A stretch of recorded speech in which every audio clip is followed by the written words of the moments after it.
Ji-won Park stood in the observation deck of the hidden station, watching the Galactic Council chamber through the one-way viewing screen. Her hands were pressed against the cold metal railing as she studied the alien delegates below. Some had scales. Some had fur. Others looked like walking crystals or floating clouds of gas. All of them were angry. The chamber was massive, built to hold representatives from 200 different species. Right now, it was split into two clear sides. On the left sat the Velcross Empire delegates, their red armor gleaming under the lights. On the right were the Threnian Collective members, their blue skin darker than usual with stress. Between them was empty space. No one dared sit in the middle anymore. "They're going to start a war," said Captain Minho Choi, standing beside Ji-won. He was tall for a human, with tired eyes that had seen too much through a telescope. For 15 years, he had commanded the Silent Watch fleet, monitoring the galaxy from the shadows. "The question is, when, not if." Ji-won nodded slowly. She had been Earth's secret observer for 3 years now, living on this neutral station, under a false identity. The aliens thought she was a Rillian, a species that looked similar enough to humans if you didn't look too closely. Fake skin implants and contact lenses did the rest. Below them, a Velcros commander slammed his fist on the speaking podium. "The Threnian attack on our colony worlds cannot stand. They killed 50,000 of our people." A Threnian elder rose, her voice sharp. "You invaded our space first. We only defended ourselves." "Lies," roared the Velcros. The council mediator, a tall insect-like being, tried to restore order. But no one was listening.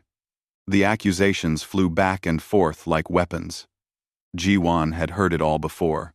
For 2 years, she had watched this conflict grow from small border disputes into something terrible. "How many systems will burn this time?" Minho asked quietly. "Intelligence says 47, Ji-won replied. "Maybe more. The Velcros have been moving their fleets into attack positions all month." Minho was quiet for a moment. Then he asked the question that mattered. "And the weapon?" Ji-won felt her stomach tighten. "Confirmed. They call it the Nullifier.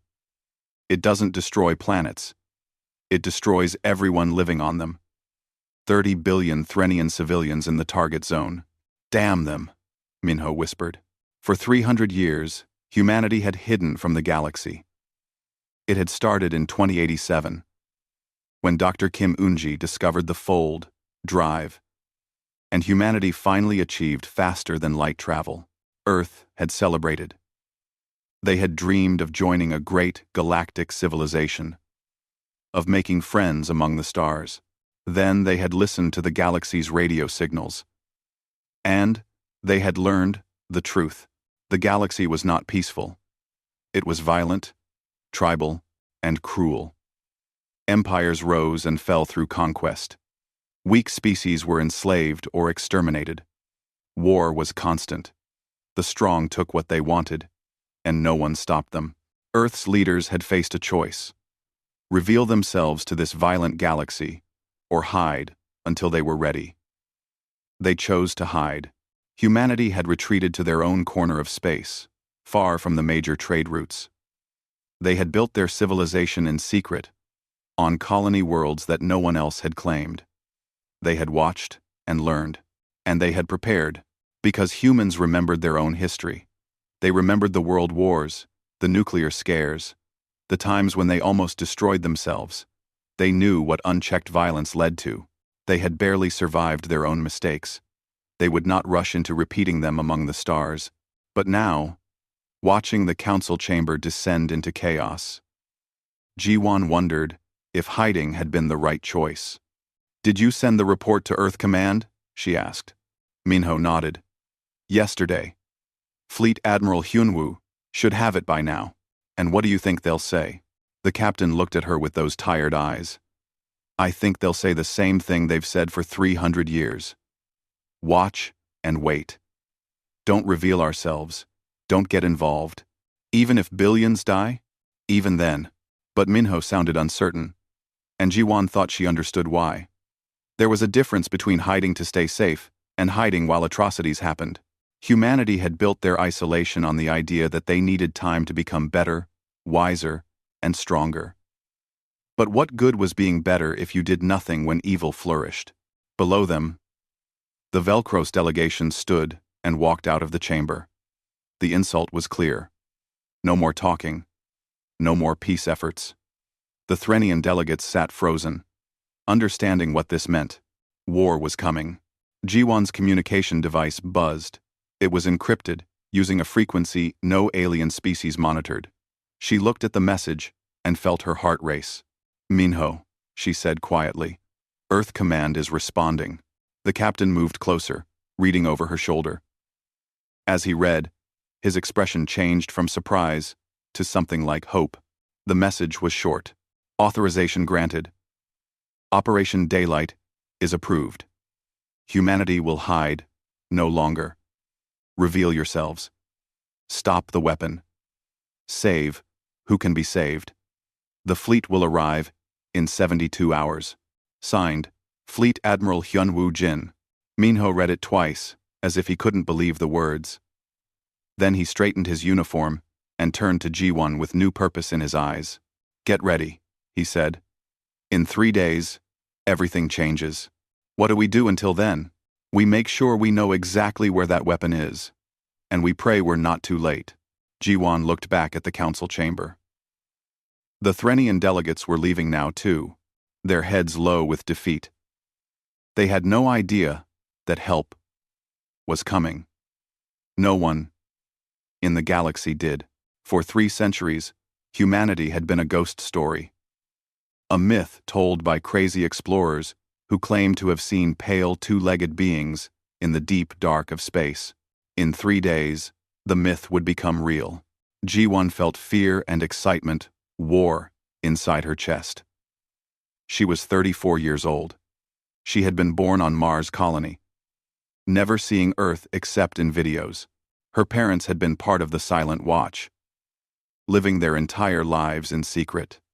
She had trained for this moment since she was 18, learning alien languages and customs, preparing for the day when humanity might step into the light. She had just never expected it to happen during a war. "Do you think we're ready?" she asked Minho. The captain considered the question carefully. "No," he said honestly. "But I don't think we ever would be. Some things you can't prepare for. You just have to do them and hope you're good enough. And if we're not?" Minho smiled, but it was sad. "Then, at least we tried. At least we didn't hide, while billions died. That has to count for something." 3 days, Ji-won thought. 3 days, until the galaxy learned that humanity existed.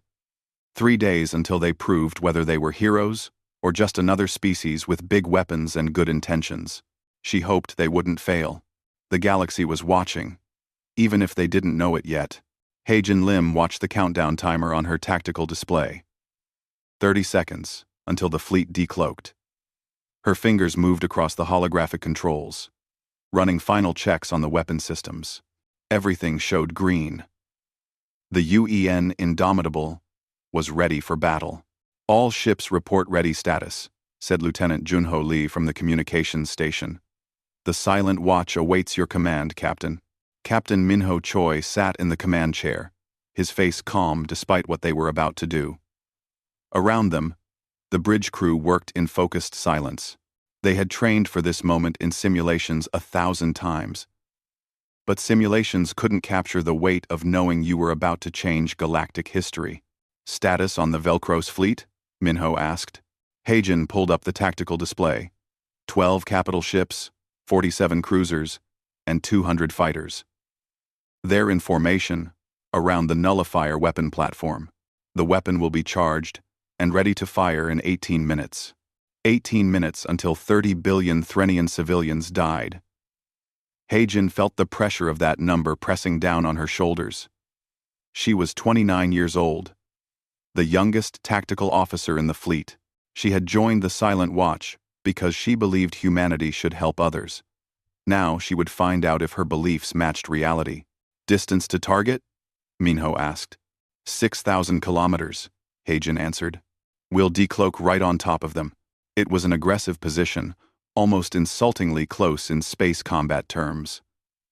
But that was the point. Humanity wanted to shock the Velcros into stopping, not just fight them. Sometimes the best weapon was surprise. 10 seconds, Junho announced. Heijin felt her heart beating faster. Through the view screen, she could see nothing but empty space and distant stars.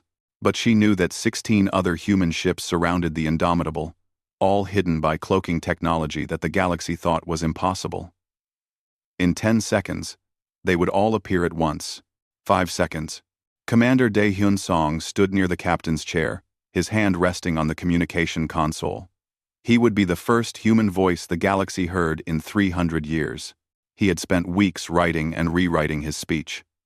Now he just looked nervous. 3, 2, 1. Decloak. The universe shifted. The cloak field collapsed, and suddenly, the Indomitable existed in normal space again. Through the view screen, Heijin could now see the Velcros fleet spread out before them. She could also see the massive weapon platform at their center, a ugly thing covered in weapons and armor, and she knew that every sensor in the Velcros fleet had just detected 17 ships appearing from nowhere. This is Commander Dae-hyun Song of the United Earth Navy, Dae-hyun said, his voice broadcast on all frequencies. We are humanity, and we are ordering you to stand down. Power down the nullifier immediately. Withdraw your forces. This war ends now. Heijin watched her tactical screen as the Velcros fleet reacted. Ships were turning. Weapons were powering up. Fighters were launching. But she could also see the hesitation. They had no idea what they were facing. We're receiving a response, Junho said. Audio only. Put it through, Minho ordered. A harsh voice filled the bridge, speaking in Velcros. The translation came through a moment later. This is Admiral Korthan of the Velcros Third Fleet. Identify yourselves. You are interfering in matters that don't concern you. Do 37. Our greaser faced. We are humanity. Dae-hyun repeated. And mass murder concerns everyone. Power down your weapon. 70. 10 your weapon. 71 repeated. 2 and on long. There was a long pause. Then Korthan laughed. It was not a pleasant sound. Humanity? The ghost story? The legend? You expect me to believe that ancient fairy tale? Believe what you want, Dae-hyun said calmly. But power down the weapon, or we will do it for you. You dare threaten the Velcros Empire? Korthan's voice turned cold. You have 17 small ships. I have an entire fleet. Whatever species you really are, you've made a fatal mistake. Heijin saw the tactical display light up with warnings. The Velcros fleet was moving into attack formation. Fighters were accelerating toward them. Capital ships were charging their main weapons. They're opening fire, she reported. Defensive protocols, Minho ordered, his voice still calm. Disable their fighters first. Try not to kill anyone if we can avoid it. But Heijin knew that was probably impossible. War was always messy. The first wave of Velcros fighters came in fast, firing their plasma cannons. On the tactical display, they looked like red dots, swarming toward the human fleet. There were 200 of them, and they moved with practiced coordination. They never had a chance. The Indomitable's point defense system activated. Unlike the slow turrets used by galactic militaries, human point defense used AI-assisted targeting and projectile weapons that fired thousands of rounds per second. The mathematics was simple. The fighters were moving at predictable speeds. The computer calculated their trajectories. The guns fired where the fighters would be. In 3 seconds, 80 fighters were destroyed. In 6 seconds, half of the remaining fighters tried to break off. Realizing their mistake, it didn't help. The human fleet's overlapping fields of fire covered every escape route. 15 seconds after the battle started, 200 Velcros fighters were debris. Mother of stars, Junho whispered, staring at his display. Heijin felt sick. She had just helped kill thousands of beings. But she pushed the feeling down. There would be time for guilt later. Right now, she had a job to do. Capital ships are firing, she reported. Main weapons, full salvo. The Velcro's capital ships fired their heavy plasma cannons, weapons powerful enough to crack a moon in half. 12 massive bolts of superheated energy raced toward the human fleet at a significant fraction of light speed. Shields holding, Hagen said, watching the energy readings. The plasma splashed against the Indomitable's deflector shields, like water against a wall. No damage. She heard Minho take a slow breath. Return fire. Railguns, low power. Target their weapon systems only. Hagen's fingers flew across her console. The Indomitable's railguns were humanity's answer to energy weapons. They fired solid projectiles using magnetic acceleration, launching them at 3% of light speed. At that velocity, even a small piece of metal became devastatingly powerful. The railguns fired. There was no sound in space, but Hagen felt the subtle vibration through the ship as magnetic coils activated in sequence. On her display, she watched the projectiles cross the distance to the Velcro's fleet in less than a second. The first cruiser's shields collapsed under the impact. The second shot punched through its armor and destroyed its main cannon. The ship went dark, disabled, but intact. All across the battlefield, the same scene repeated. Human precision targeting stripped the Velcro ships of their weapons, while leaving them otherwise functional. It was surgical, controlled, and terrifying. Their flagship is trying to flee, Hagen reported. Admiral Korthon is running. Let him go, Minho said. Focus on the weapon platform. That's what matters. Hagen switched her attention to the nullifier. The massive platform was protected by heavy shields, the kind that could withstand sustained bombardment from an entire fleet. The galaxy considered such shields unbreakable. The galaxy had never seen antimatter torpedoes. Firing solution locked, Hagen said. Torpedoes away. 6 torpedoes launched from the Indomitable, small dark shapes that accelerated toward the weapon platform. Each one carried a tiny amount of antimatter, held in a magnetic containment field. When the field collapsed on impact, matter and antimatter would annihilate each other, releasing pure energy. The torpedoes struck the shield. For a moment, there was just light, so bright that the view screen automatically dimmed to protect human eyes. When Hagen could see again, the shield was gone. Just gone, as if it had never existed. Platform shields down, she said. Weapon is exposed. Time until it fires? Minho asked. Hagen checked. Her blood ran cold. 40 seconds. They're going to fire it anyway. They're insane. Target the weapon's power core, Minho ordered. 1 shot. We won't get another chance. Hagen had already calculated the shot. It was impossible. The power core was deep inside the platform, protected by layers of armor. She would have to fire through a small maintenance port, angling the shot to reach the core. The margin for error was less than a centimeter. I have the shot, she said, surprised at how steady her voice sounded. Take it. Hagen fired. The railgun projectile crossed 6,000 kilometers in 0.9 seconds. It passed through the maintenance port with 3 millimeters of clearance. It punched through 2 bulkheads, severed a power conduit, and struck the weapon's core. The nullifier died 0.3 seconds before it would have fired. On Hagen's display, 30 billion Threnian lives stopped hanging by a thread. They were safe. For a moment, the entire bridge was silent. Then Junho started laughing, a slightly hysterical sound. We did it. Stars above. We actually did it. Commander Daehyun sent one more broadcast to the Velcro's fleet. This is humanity. The war is over. Stand down or be destroyed. Choose now. The Velcro's fleet chose survival. One by one, their ships powered down weapons and stopped moving.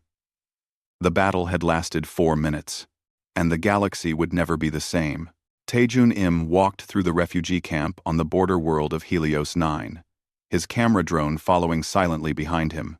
Around him, thousands of Threnian civilians moved between temporary shelters, their blue skin marked with the stress patterns that showed fear and confusion. They had been evacuated from the target worlds just hours before humanity revealed itself. They were alive because 17 human ships had appeared from nowhere and stopped a weapon designed to kill them all. "Can you tell me what you felt when you heard the news?" Taejun asked, an elderly Threnian woman sitting outside her shelter. He spoke in Threnian, one of 47 languages he had learned during his training as a xenosociologist. The woman looked at him with large, tired eyes. "I felt. I don't have words in your language. We have a phrase. Kelthara Minos. It means the impossible became real. We thought we would die. The Velcros weapon was charging. We said goodbye to our families on other worlds. Then, the humans came. Had you heard of humans before?" Taejun asked gently. "Only in children's stories," the woman said. "My grandmother told me about the lost ones, pale beings who walked on two legs and disappeared into the dark between stars. I thought they were myths, stories to make children feel wonder." Taejun thanked her and moved on, his drone recording everything. He had been doing this for 2 days now, documenting alien reactions to humanity's revelation. He was one of 50 human observers scattered across different worlds, gathering data that would help Earth Command understand how the galaxy viewed them. So far, the reactions were mixed. Near the medical tent, Taejun found a group of young Threnians arguing. Their stress patterns showed anger and excitement mixed together. "We should worship them," one was saying. "They have power beyond our understanding. They destroyed a Velcros fleet in minutes. That's exactly why we should fear them," another argued. "Today they saved us. Tomorrow they might decide we're their enemies. Power like that is dangerous. But they've been watching us for centuries and never attacked," the first one countered. "Doesn't that prove they're peaceful?" Taejun recorded their debate but didn't interrupt. This was the central question spreading across the galaxy. Were humans saviors or a new threat? The answer would shape humanity's future among the stars. His communication device buzzed. A message from Earth Command. Ambassador Salman Kang was about to address the Galactic Council. Taejun needed to be there to observe the alien reactions. He took a shuttle to Apex 7 station, arriving just as the council session began. The chamber was packed. Every species in the galaxy had sent representatives. They all wanted to see the humans who had appeared from legend. Taejun found a spot in the observer's gallery, his recording equipment already running. Below, the council members were arranged in their traditional pattern. But today, there was a new addition. At the center of the chamber, where no one usually stood, was a small platform for the human delegation. Ambassador Salman Kang walked onto the platform, flanked by Captain Minho Choi and 2 security officers. Taejun studied the council members' reactions through his long-range camera. Some leaned forward with curiosity. Others leaned back, as if afraid to get too close. The Velcros delegation sat in rigid fury. Salman was in her late 50s, her gray hair tied back simply. She wore a formal Earth diplomatic uniform, dark blue with silver trim. She had been chosen to represent humanity because of her calm demeanor and her ability to speak uncomfortable truths without causing offense. She would need both skills today. "Members of the Galactic Council," Salman began, her voice amplified across the chamber. "I am Ambassador Salman Kang, of Earth. On behalf of humanity, I greet you. We apologize for our long absence. We apologize for revealing ourselves through violence, even necessary violence. But we could not stand by while billions died." The council chamber erupted in dozens of languages. Some species were shouting questions, others were making demands. The insect-like mediator clicked his mandibles for silence. "The council has many questions," the mediator said. "But first, we must address the central matter. Humanity intervened in a conflict between 2 sovereign powers. You destroyed military vessels. You dictated terms to an established empire. By what authority do you claim these actions were legal?" It was a trap question, Taejun knew. Any answer would set a precedent. If humanity claimed authority, they would be seen as imperial. If they claimed no authority, their actions would be deemed illegal. Salmon answered carefully. We claim no authority over other species. We claim only the right that any moral being has to stop murder when we have the power to do so. The Velcros were preparing to commit genocide. We stopped them. If that was illegal by your laws, then your laws are wrong. The chamber exploded again. A Velcros delegate stood, his red armor gleaming. You dare call us murderers? You, who slaughtered thousands of our warriors? Your warriors died attacking us, Minho said, speaking for the first time. His voice was hard.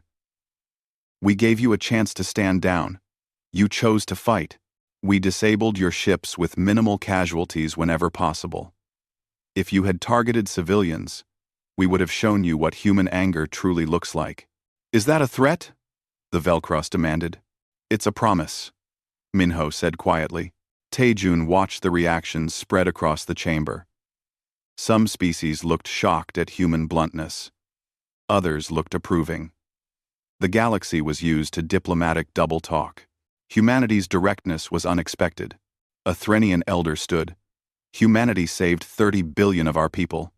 We owe you a debt beyond measure. What do you want from us? And there it was, Taejun thought. The question everyone was really asking. What did humanity want? Territory? Resources? Vassals? We want peace, Salmon said simply. Between the Velcros and Threnians. Between all species capable of achieving it. We want war crimes to be investigated and punished. We want the border zones demilitarized so this doesn't happen again. And we want to share knowledge with species willing to learn. And if we refuse? A delegate from a minor species asked nervously. Salmon was quiet for a moment. When she spoke, Taejun could hear the weight of history in her words. 400 years ago, my species nearly destroyed itself. We built weapons that could kill everyone on our planet in hours.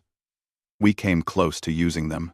We survived not because we were wise, but because we were lucky. She looked around the chamber, meeting alien eyes. After that, we learned. We learned that unchecked power leads to destruction. We learned that violence spreads like disease. We learned that the strong have a responsibility to protect the weak, not exploit them. So we hid. Salmon continued. We left the galaxy to its own devices, while we tried to become better than we had been. We watched you fight your wars. We listened to your suffering, and we told ourselves it wasn't our business. Her voice grew stronger. But we were wrong. Hiding from violence doesn't make you moral. It makes you a coward. We should have revealed ourselves decades ago. We should have tried to help. We didn't, and millions died in wars we might have prevented. That guilt belongs to us. The chamber was completely silent now. Every being present was listening. So, to answer your question, Salmon said, no, we won't force you to obey. We won't build an empire. We won't demand tribute or territory. But we also won't hide anymore while atrocities happen. We will intervene when we see genocide. We will protect the weak when we can. We will share our knowledge with those who want to learn. And if that makes us unpopular, Minho added, we'll live with it. We didn't reveal ourselves to make friends. We revealed ourselves because it was right. A small delegate from a species Taejun didn't recognize stood up. You speak of protecting the weak, but you have power we cannot match. How do we know you won't become the next tyrants? Power corrupts. Everyone knows this. It was Salmon's turn to be quiet. Then she said something Taejun hadn't expected. You're right to be afraid. We are afraid of ourselves. We know what we're capable of. We've seen our own history. She paused. That's why we're proposing something unprecedented. We want the Council to establish an oversight committee. 1/3 human representatives. 2/3 from other species. Any military action by Earth Must be approved by this committee, unless there's an immediate emergency. The chamber erupted again. But this time, with surprise rather than anger.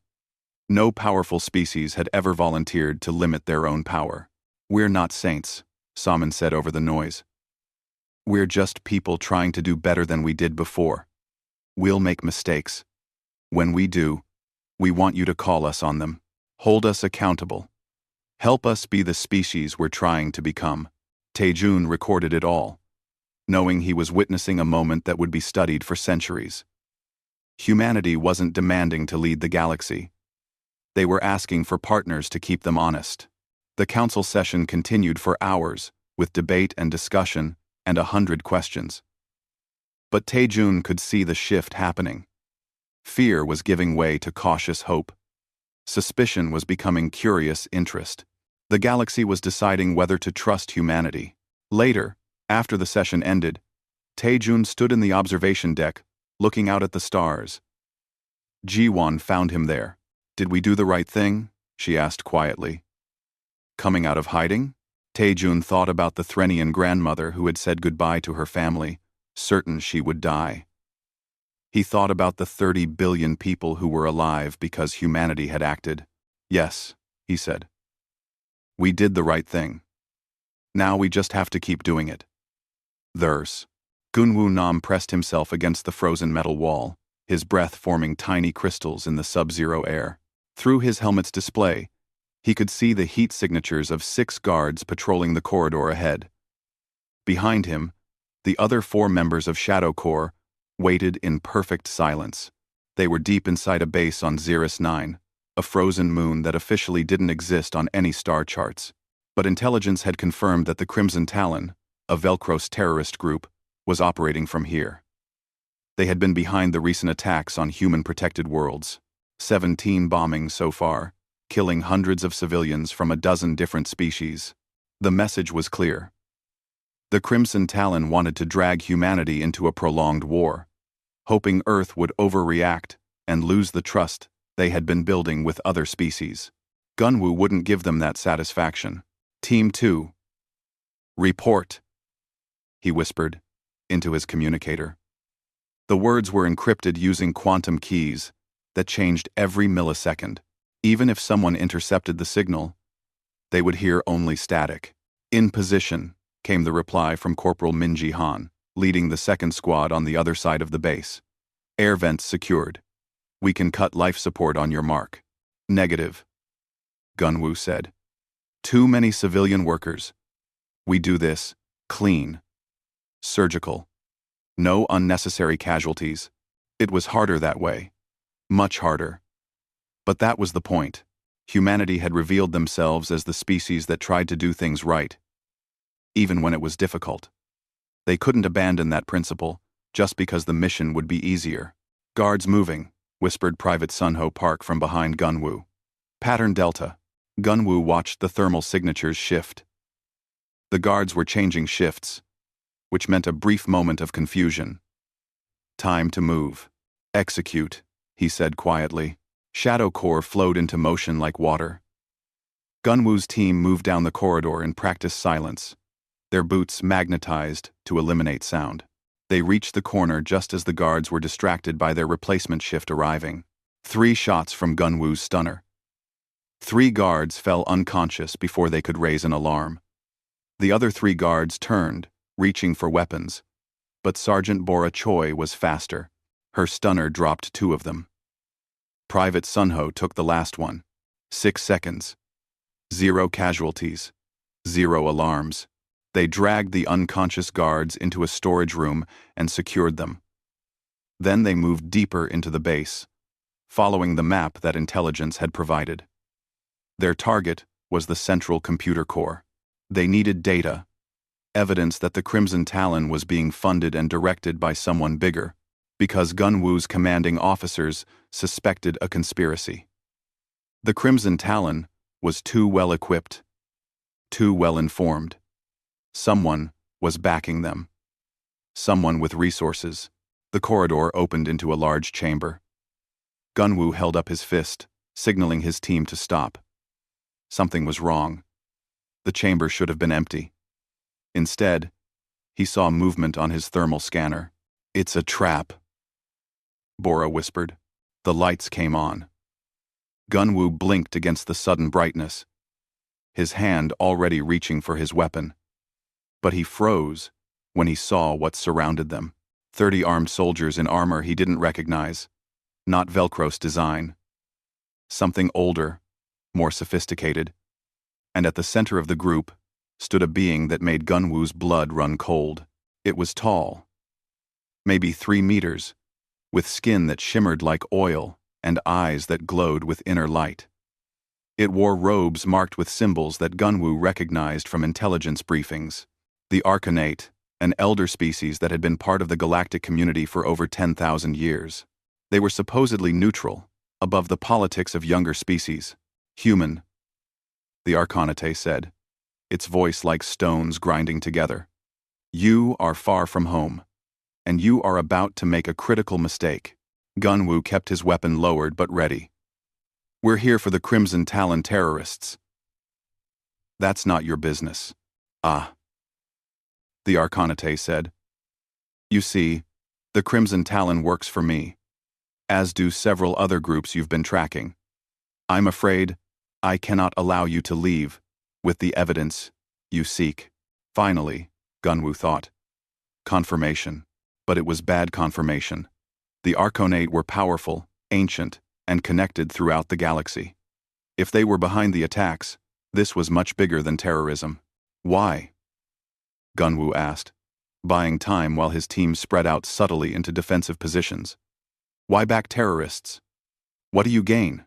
The Arcanate being laughed. It was a horrible sound. "I gain what my species has gained for millennia. Profit. War is excellent business. Human. The Velcros and Threnians have been my clients for 100 years. I sell them weapons. I sell them ships. I sell them the very tools they use to kill each other. And in return, I become wealthier than you can imagine." Then humanity showed up. The being continued, anger entering its voice. "You stopped the war. You forced peace. You're talking about sharing technology, teaching younger species to defend themselves. Do you understand what that does to my business model?" Gunwoo felt sick. "You want war to continue. You want species to keep killing each other, just so you can profit. Want is such a simple word," the Arcanate said.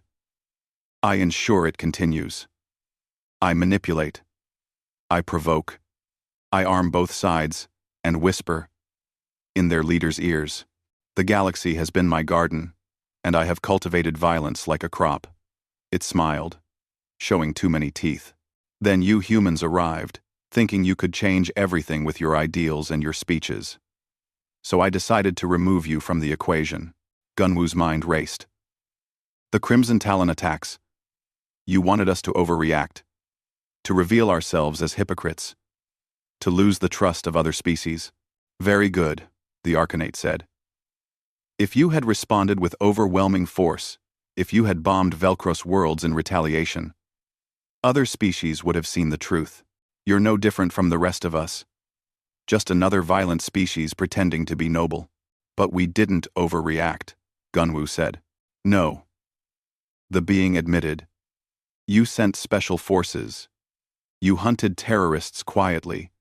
You tried to minimize casualties. Admirable. Frustrating. But ultimately pointless, because you walked right into my trap." Bora spoke up, her voice calm despite their situation. "If you're explaining your plan, that means you're confident we can't stop it. Which means you're going to kill us here. Eventually," the Arcanate said. "First, I wanted you to understand. You humans think you can change the galaxy? You're children. My species has been playing these games since before your ancestors learned to make fire. You're going to die here. Your evidence will disappear, and the Crimson Talon will continue its work. Eventually, you'll make a mistake. You'll anger enough species that they'll turn on you, and the galaxy will go back to the profitable status quo." Gunwoo looked at his team. 4 people against 30 trained soldiers and an Arcanate. Bad odds. But Shadowcore didn't train for good odds. His hand moved casually to his belt, as if adjusting his equipment. But his fingers found the emergency transmitter. He pressed it 3 times. Short, short, long. The distress code, and more importantly, the recording upload code. For the past 5 minutes, Gunwoo's helmet camera had been recording everything. Every word the Arcanate said, every confession, and now that data was being transmitted in a compressed burst to the Silent Watch fleet in orbit. The Arcanate might kill them, but the evidence would survive. Last words? The Arcanate asked, seeming amused. Gunwoo smiled. Yeah, you made a mistake too. You assumed we came here without backup. The Arcanate frowned. I have scanners throughout this moon. There are no other human forces. Not on the moon, Gunwoo said. In orbit. At that moment, the base shook. Alarms started blaring. On Gunwoo's display, he saw a new message from the fleet. Cavalry incoming. Hold position. The Arcanate's expression changed from amusement to shock. What did you do? We broadcast your confession to every major news network in the galaxy, Gunwoo said. Right now, 2 billion beings are watching you admit to manipulating wars and killing millions for profit. Your reputation is destroyed. Your business is finished. The Arcanate roared in fury. Kill them! Kill them all! The soldiers opened fire. Gunwoo dove behind a metal container, his shield generator barely deflecting the first shots. Energy bolts filled the air. Bora and Sunho returned fire from cover, their weapons set to maximum stun. It was chaos. The room filled with smoke and noise. Gunwoo lost track of his team in the confusion. He fired blindly. Moved to new cover. Fired again. Something hit his shoulder, and his armor sparked. Pain shot through his arm. Then new alarms sounded. Closer. Louder. The ceiling exploded inward. A human dropship descended through the hole, its weapons blazing. Pilot Youngji Seo's voice came over the radio. Calm, despite flying through a combat zone. This is Rescue 1. Anyone order an extraction? The dropship's guns swept the room, targeting the soldiers with precision fire. The Arcanate being tried to flee but found its path blocked by Minji's team, emerging from the vents they'd secured earlier. You're under arrest, Minji said, her weapon aimed at the Arcanate's head. By order of the Galactic Council. They just issued the warrant. Seems they don't like species that manipulate them into wars. The battle was over in seconds. The soldiers surrendered. Their employer captured. Gunwoo's team boarded the dropship. Wounded, but alive. As they lifted off, Youngji looked back at them. You all look terrible. Feel terrible too, Gunwoo admitted. But he was smiling. Did the broadcast really reach 2 billion viewers? Try 50 billion, Youngji said. The council is in emergency session. The Arcanate's client species are revolting. Arrest warrants are being issued for 12 Arcanate leaders. You just exposed one of the galaxy's biggest secrets. Gunwoo leaned back against the dropship wall, letting exhaustion wash over him. They had won. The evidence was safe. The conspiracy was revealed, but the cost had been high. And he knew the fight wasn't over. The Arcanate had been playing the long game for millennia. They wouldn't give up easily. Still, today was a victory. And sometimes, that was enough. Admiral Minho Choi stood in the observation room of the UEN Indomitable, looking down at the planet Dralth Prime. It was a beautiful world, mostly green and blue, with 3 small moons, home to 12 billion Draleth, a peaceful species that had never developed weapons beyond simple firearms, which was why the pirates thought they would be easy prey. Status report, Minho said to his tactical officer. Heijin had been promoted after the Corvan system battle 6 months ago. She was good at her job, maybe the best he'd ever worked with. The pirate fleet is holding position just outside the planet's defense perimeter, Heijin reported. 40 ships.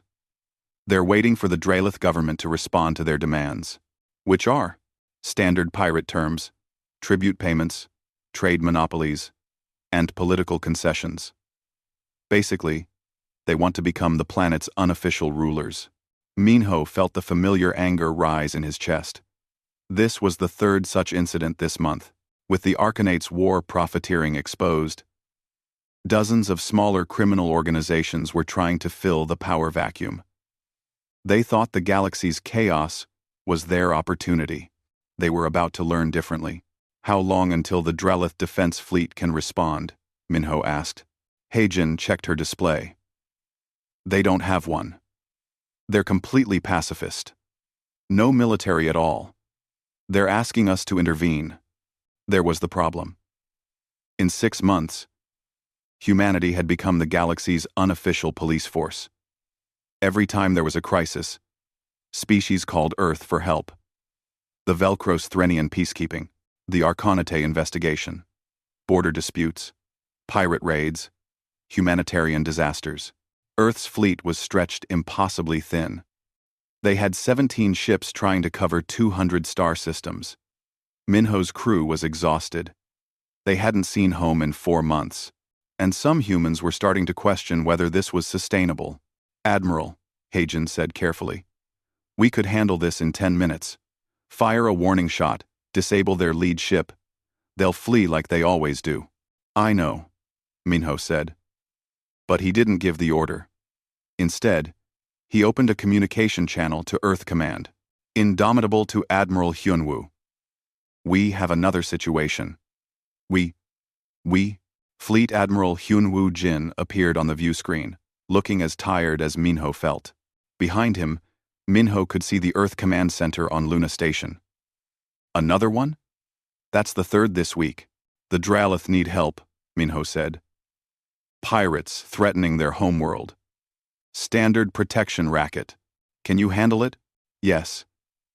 But sir, we need to talk about the bigger picture. We can't keep doing this. We're spread too thin. Every time we solve one problem, 2 more appear. At this rate, we'll burn out in another 6 months. Hyunwoo was quiet for a moment. I know. The Council is aware of the problem. Ambassador Salmon is working on solutions. What kind of solutions? She's trying to convince other species to take responsibility for their own defense. To build proper militaries and police forces? But it's slow going. Many species got comfortable relying on larger powers. They don't want to invest in their own protection when they can just call us. Minho understood the problem. Humanity had wanted to be helpers, not rulers, but they were accidentally creating a dependency. Other species were starting to see Earth as their protector rather than their partner. Permission to try something different with the Drellith situation? Minho asked. Hyunwoo raised an eyebrow. What did you have in mind? Instead of solving their problem for them, what if we helped them solve it themselves? Understanding dawned on Hyunwoo's face. Exactly.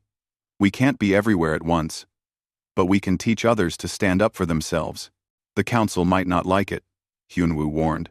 Some species fear us spreading military technology. Then they can complain, Minho said.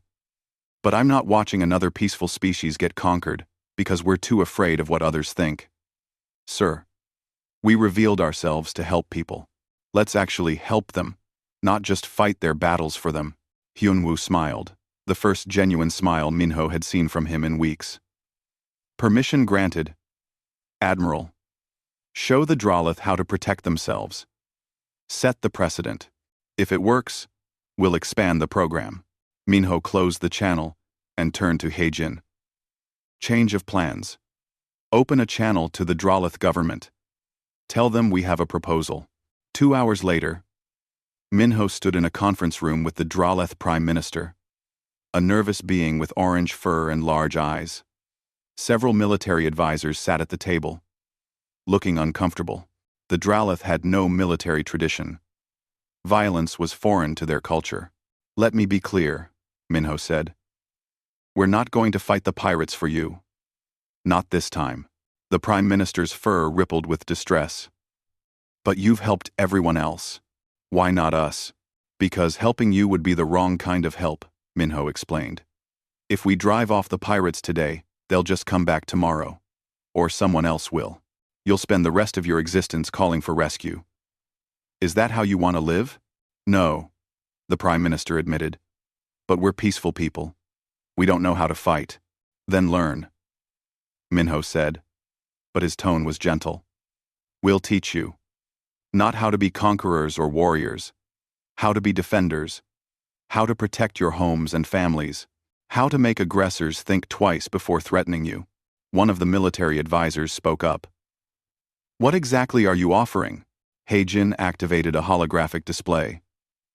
Earth will provide defensive technology. Shield generators for your cities. Sensor networks to detect incoming threats. Weapons platforms that can disable ships without destroying them. Most importantly, we'll train your people to operate these systems. We'll also teach you strategy and tactics, Minho added, but focused on defense, not aggression. You don't need to conquer anyone. You just need to be difficult enough to attack that criminals look for easier targets. The Prime Minister looked uncertain. Our culture values peace. Many of my people will object to building military capabilities. Peace is valuable, Minho agreed. But peace without the ability to defend it is just waiting for violence to find you. We learned that the hard way. We're trying to spare you the same lesson. The room was quiet as the Drolith considered. Finally, the Prime Minister spoke. To set up basic defenses? 3 weeks. To train your people to operate them effectively? 3 months. It won't be easy. But at the end, you'll be able to protect yourselves. And the pirates outside our world right now? Minho smiled. We'll handle them this one time. Consider it a demonstration of what proper defense looks like. But after that, you're on your own. With our help, but on your own. The Prime Minister's fur settled into a pattern that Minho's translator identified as determination. Very well. We accept your offer. Help us learn to defend ourselves. Number 4. Number 4. Excellent. Heijin, begin the training protocols. And let's show these pirates what happens when they threaten a world under Earth's protection. The Indomitable dealt with the pirates in 8 minutes. 1 warning shot across their flagship's bow. 1 demonstration of shield-penetrating weapons. 1 very clear message that the Drolith were under protection until they could protect themselves. The pirates fled. Over the next 3 months, Minho watched the Drolith transform. Engineers learned to operate shield generators. Communications officers learned to coordinate planetary defense. Even pacifists volunteered for training when they understood it was about protecting others, not hurting them. Jiwan arrived in the 2nd month, now promoted to senior diplomatic officer. She helped the Drolith understand that building defenses didn't mean abandoning their peaceful culture. It meant having the strength to preserve it. Taejun came too, documenting everything. This would become the model for helping other species. Not fighting their battles, but giving them the tools and knowledge to fight their own. On the final day of the training, Minho stood on the planet's surface with the Prime Minister, watching a simulation of the planet's new defense network.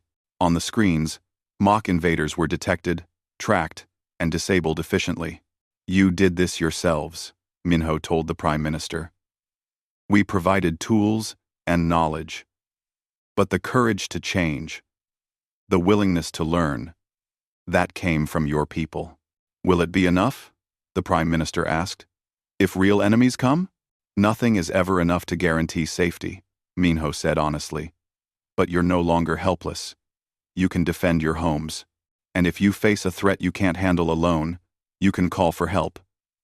But you'll call as partners, not victims. That makes all the difference. Rum. A week later, pirates returned to Drolith space. Different group, same demands. They expected an easy target. The Drolith defense network activated.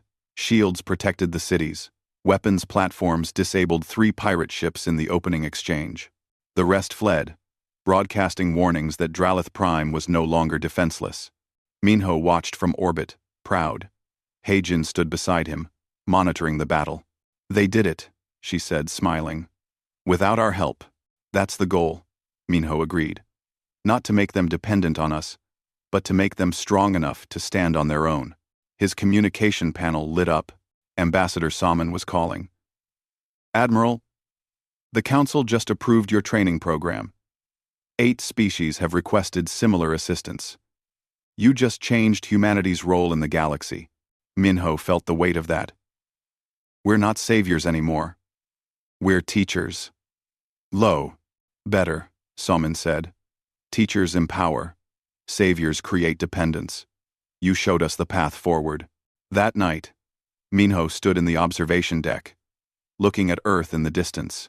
It was still a bright blue dot from here, home to 18 billion humans who had chosen to reveal themselves and help a violent galaxy become better. 6 months ago, they had been a legend, a ghost story. Now they were real, known, and facing challenges they hadn't anticipated. But they were facing those challenges the right way. Not by conquering, not by ruling, by teaching, partnering, and showing that strength could be used to protect rather than oppress. His communication device buzzed. New message from the Silent Watch Fleet. Another species requesting help. Minho smiled. The work never ended. But that was okay. They hadn't revealed themselves expecting easy answers. They had revealed themselves because it was right. And they would keep being right, one species at a time, one world at a time, until the galaxy understood that humanity wasn't here to rule them. They were here to stand with them. The legend had become real. Now they just had to live up to it.